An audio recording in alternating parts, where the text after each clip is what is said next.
బిడ్డగా సౌండ్ తగ్గితే ఒక తెలంగాణ బిడ్డగా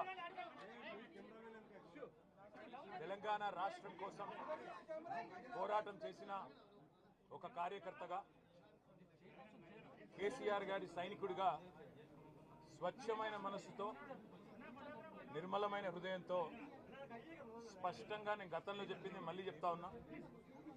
తెలంగాణ ప్రతిష్ట పెంచడానికి, హైదరాబాద్ బ్రాండ్ ఇమేజ్ని అంతర్జాతీయం చేయడానికి, హైదరాబాద్ని ప్రపంచ పటంలో నిలపడానికి ఆనాడు రాష్ట్ర మంత్రిగా ఎన్నో ప్రయత్నాలు చేశాం. ఆ ప్రయత్నాలు చాలా మేరకు ఫలించి హైదరాబాద్, తెలంగాణ భారతదేశంలోనే ఒక ప్రధానమైన నగరంగా ప్రపంచ దృష్టిని ఆకర్షించే స్థాయికి తీసుకొచ్చే విధంగా పనిచేశాం. మేము 9.5-10 ఏళ్ల కాలంలో మా ప్రభుత్వం ఉన్నప్పుడు మా బావమరుదులకు 1137 కోట్ల కాంట్రాక్ట్లు చేయలేదు. మంత్రిగా నేను కౌన్సిల్లో కూర్చొని, కౌన్సిల్ ఆఫ్ మినిస్టర్స్లో, క్యాబినెట్లో కూర్చొని నా కొడుకు కంపెనీకి కాంట్రాక్ట్లు ఇచ్చుకోలేదు, లేదా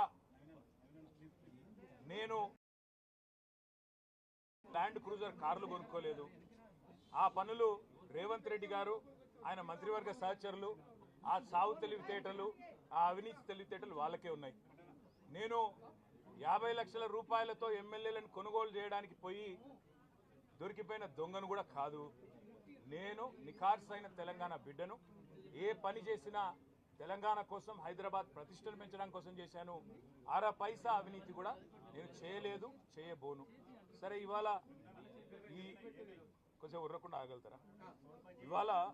ఇవాళ కొంతమంది అర్థమయ్యి కాని వాళ్ళు, తెలిసి తెలియని వాళ్ళు ఏదో కొంత బురద జల్లి తాత్కాలికంగా మీడియా మేనేజ్మెంట్ ద్వారా రాజకీయ పబ్బం గడుపుకోవాలనుకునే కాంగ్రెస్ వాళ్ళకి నేను చెప్పేది ఒకటే, నిజం నిలకడ మీద తెలుస్తుంది.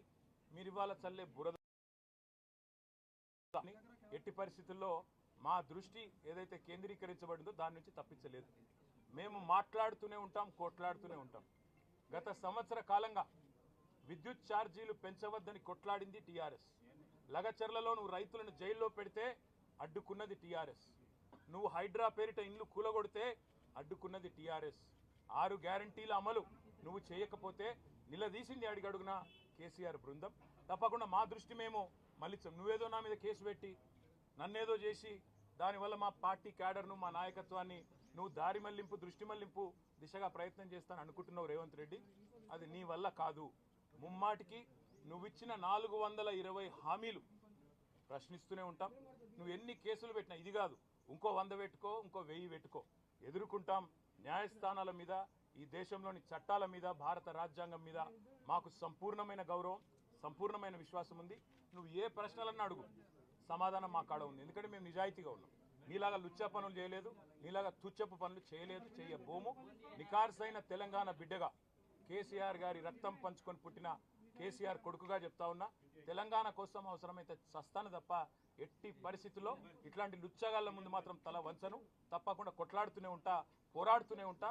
తెలంగాణ జయించేదాకా, ఈ కాంగ్రెస్ కబంధ హస్తాల్లోంచి తెలంగాణ బయటకు వచ్చేదాకా కొట్లాడుతూనే ఉంటాను, ప్రతిజ్ఞ చేస్తా ఉన్నా.